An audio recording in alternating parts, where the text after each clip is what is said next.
એવી રીતે ઈલાબેન,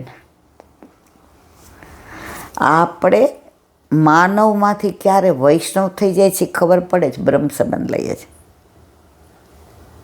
પણ પ્રભુ પધાર્યા પછી ક્યારે વૈષ્ણવતા આવે છે, ક્યારે એના મય થઈ જાય છે, ક્યારે એનામાં તન્મય થઈ જાય છે, ક્યારે સેવા કરીએ છીએ, સત્સંગ કરીએ છીએ, એ ખબર નથી પડતી. આપણે આપણી જાતને ભૂલી જાય છે અને એ જ પુષ્ટિ ભક્તિ છે. તમને જ્યાં સુધી દેહાનું ભાન રહે, મેં આજે સેવા કરી, મેં 108 વાર યમનાષ્ટક કર્યા, મેં આજે આ સામગ્રી કરી, આ બધું જ્યાં સુધી દેહાનું ભાન છે ત્યાં સુધી પરમાત્મા તમારાથી દૂર છે. તમે અંદર તન્મય થઈ જાઓ કે મેં શું કર્યું નહીં, આ બધું પ્રભુએ કરાવ્યું. પણ એ ભાવ આવવો બહુ અઘરો છે. આપણને ક્યારે અભિમાન આવી જાય અને ક્યારે લોકોના દોષ જોવા માંડીએ ને એ ખબર નથી પડતી. આટલો બધો સરસ વલ્લભ સત્સંગ કરાવતા હોય, લીલાની વાતો થતી, અને કોઈ મળવા આવે, 5 મિનિટ હો બંધ કરજો ને ઈલાબેન. એટલે આપણે કંઈ કા બાપા આજે તમારા માટે તો એવું બોલતા હતા ને મને બહુ દુઃખ થયું. જુઓ આ લીલા, આ પ્રભુ બિરાજે છે, એમાં હું તમે આપણે બધા તન્મય છીએ, છતાંય આપણું ચિત્ત શેમાં ગયું. એની એક નાની વાત આજે મેં સાંભળી. એક રાજા હતો,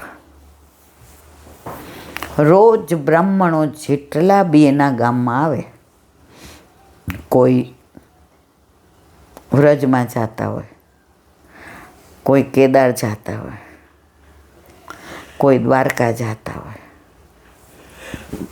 કોઈ તિરુપતિ જતા હોય, કોઈ રંગનાથ જતા હોય,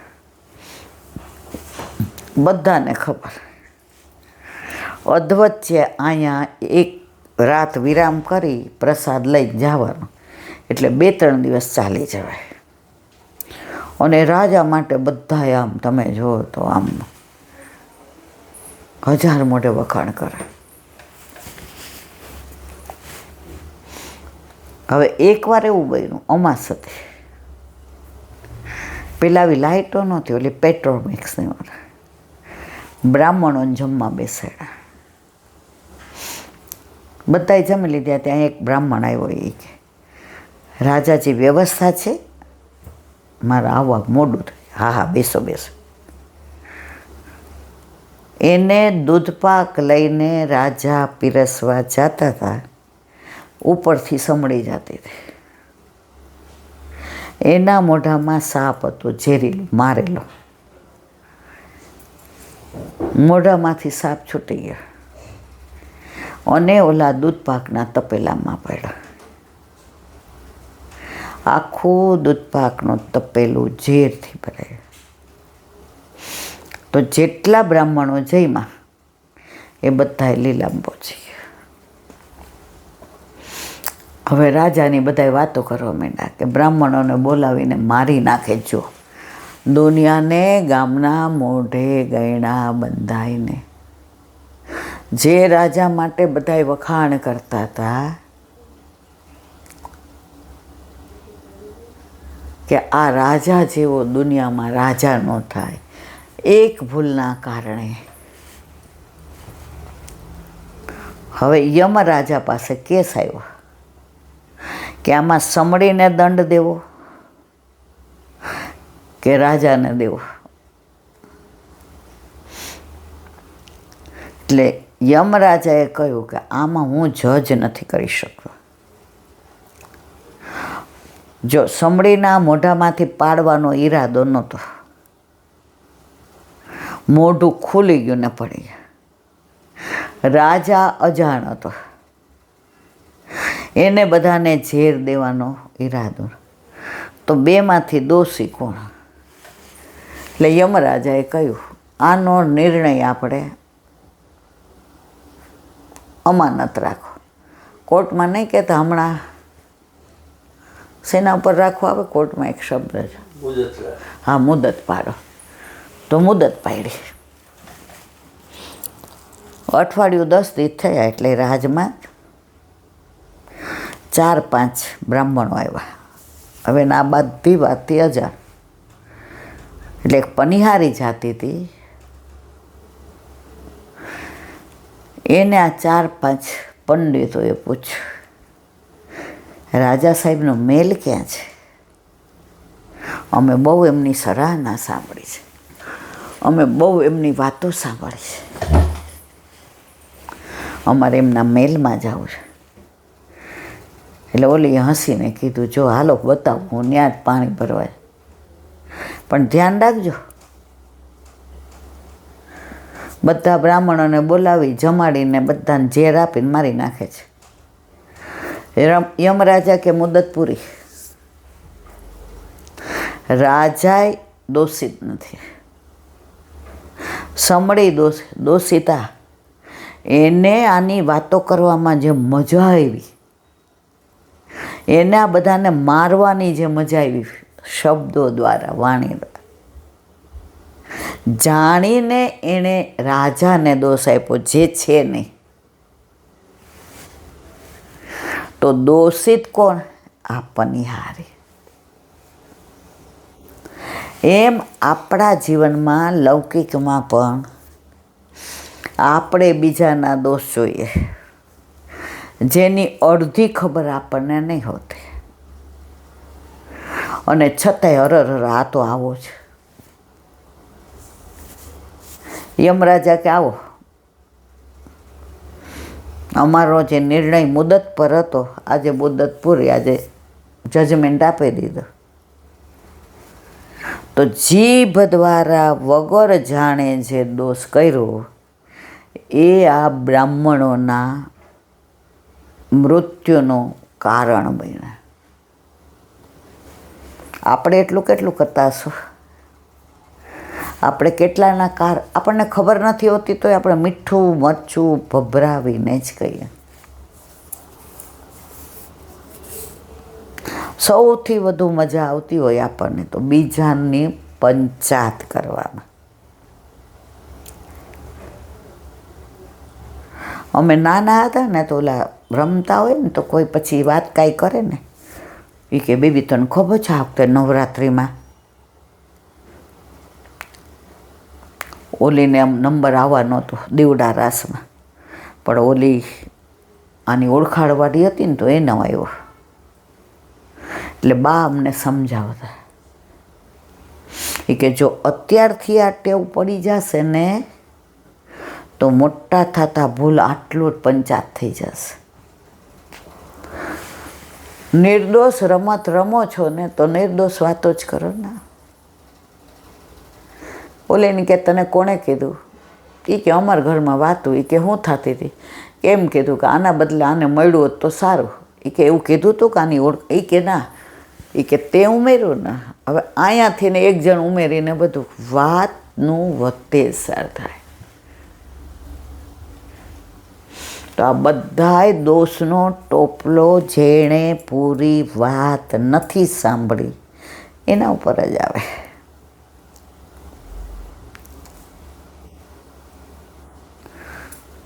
તો હંમેશા બને. હા, પછી એક વાત સરસ કીધી મારી બાઈ, એ કે આજે આ આવીને બીજાની વાત કરે છે, આ જ વ્યક્તિ તમારી પાસેથી જાણીને તમારી વાત બીજાને કરશે. અત્યારે તમે રાજી થાવ છો આણે કેવી કરી, પણ તમે ભૂલી જાઓ છો જે બીજાનો પ્રપંચ આપણી પાસે કરે છે એ આપણો પ્રપંચ બીજા પાસે કરશે ને કરશે જ. એમાં કોઈ શંકાને સ્થાન નથી. બીજું આજે સરસ સાંભળો, એ કે આપણે બધાય કેવા છીએ, આપણા ઘરના નજીકના હોય ને. હવે માનો કે હું પત્ની છું તો પતિ, બાળકો, એ બધાને આપણે નિગ્લેક્ટ કરીએ. એના હા હવે ખબર છે મને. બહારના લોકો જે તમારી બહાર નિંદા કરે છે અને તમારી હાજરીમાં બે વાક્ય સારા બોલે એટલે તમે બધાને કહો, જો પેલોય મારા માટે આવું કહેતો હતો, પેલોય મારા ઓલો બહાર જઈને શું કહે, જોયું કેવી પાડી દીધી. જીવો ત્યાં સુધી પોતાના નજીકના માણસો સાથે જ સરસ રીતે રહ્યો, કામ એ જ આવશે, બહારના કોઈ આવશે નહીં. બીજી એક નાની વાત, ઘણાને જ્ઞાનનું બહુ અભિમાન હોય. જ્ઞાન વિવેકથી શોભે. આપણે નાના હતા ને તો બ્લેકબોર્ડ આપણને ઉપર કહેતા કે કોઈને શું વાક્ય આવડતું હોય તો લખો. એટલે અમે લખતા વિદ્યા વિનયથી શોભે. વિનય એટલે વિવેક. તમે ગમે એટલા હોશિયાર હો, ગોલ્ડ મેડલિસ્ટ, પણ જો તમારામાં વિવેક ન હોય ને તો આ બધું ધૂળ બરાબર છે. સાઉથમાં એક રાજા થઈ, ચૌમાના રાજા કે એવું કંઈક છે, ચૌ પર નામ છે, હમણાં યાદ આવે તો કહો. હવે એના રાજમાં કોલાહલ કરીને એક પંડિત. હવે એ પંડિતમાં એટલું બધું જ્ઞાન કે કોઈ પણ એની સામે આવે ને હરાવી દે. હવે એટલી બધી એની વાહવા થઈ અને આ ચૌમાના રાજા પાસે આવ્યા.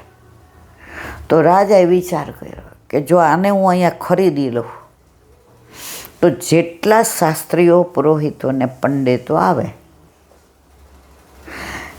એ બધાના હરાવે તો રાજમારાની વાહવા થાય કે આ રાજાને ત્યાં કોલાહલ છે, આ રાજા. વિદ્યા વેચાય નહીં. આ જો અત્યારે ભણતર વેચાય છે ત્યારથી પરિસ્થિતિ જુઓ. પેલા ગુરુકુળ હતા તો ગુરુદેવ ભણાવતા તો રાજા મહારાજા દક્ષિણા લેતા હોય તો દે, ને ઘણા તો લેતા જ નહોતા. એનું જીવન જ એનીમય હતું. એનું 12 મહિનાનું ઘર ખર્ચ અને બધું અનાજને આપે. ગુરુદેવનું ચિત્ત તો શિષ્યોને ભણાવવામાં જ હતું. અત્યારે જેટલા વધુ પૈસા આપો એટલું વધુ સારું ભણાવે એવું આપણું માનવું છે.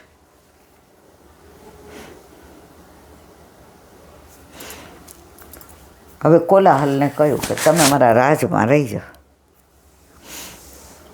તમે કયો. એ વિદ્યાનું અભિમાન હતું, બધાને હરાવવાનું અભિમાન હતું. અને હવે ત્રીજું અભિમાન પૈસાનું મળ્યું કે રાજા મને જે કહું એ આપે, પૈસાનું અભિમાન. પછી તો રાજાને મજા આવે, જે કોઈ આવે ને એમાં જે હારે એની ઉડાવે અને જીતે કોણ? કોલાહલ. એટલે એને વળી એક હાર પહેરાવે અને એને પાછું ઇનામ આપે કે હા તમે આજે પાછું ઉત્તમ કામ કર્યું. એ કે આને હરાવવા એટલે તો ઓ બાપા, પણ તમે તો આને હરાવી દીધા. તમને જેમ જેમ બહાર તમારી સરાહના થાય એમ જો તમને અભિમાન આવે એટલે સમજી જવાનું હવે પતનની ખાઈ નજીકમાં છે.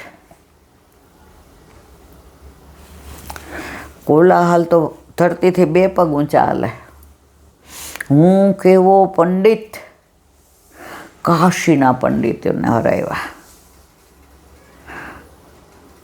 જેટલા બ્રાહ્મણો આવ્યા એને હરાવ્યા. અને રાજા રોજ સવારે આવે ને 2 પગ એની પૂજા કરે ને આરતી કરે. તમે રાજમાં આવ્યા ને ત્યારથી ને આહા, મારા રાજમાં તો વાતાવરણ ફરી ગયું છે. રાણી સાહેબાઈ બહુ પ્રસન્ન છે તમારા પર. એટલે કોલાહલા મોચા કોલર કરીને ફરે.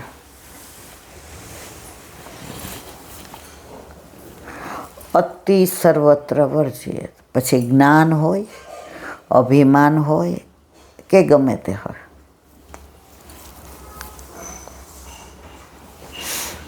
સાઉથમાં એક યમુનાચાર્ય પંડિત, શાંત, સૌમ્ય, સુંદર, સરળ, સામાન્ય, સહજ. સાઉથમાં બધા એના વખાણ કરે કે યમુનાચાર્ય જેવા પંડિત ન ભૂતો ન ભવિષ્યતિ. હવે રાજાને સમાચાર મળ્યા કે કોલાહલનું તો નામ મારા રાજ્ય પડતું જ છે. આ યમુનાચાર્ય કોણ છે? જે આવે એના વખાણ કરે છે.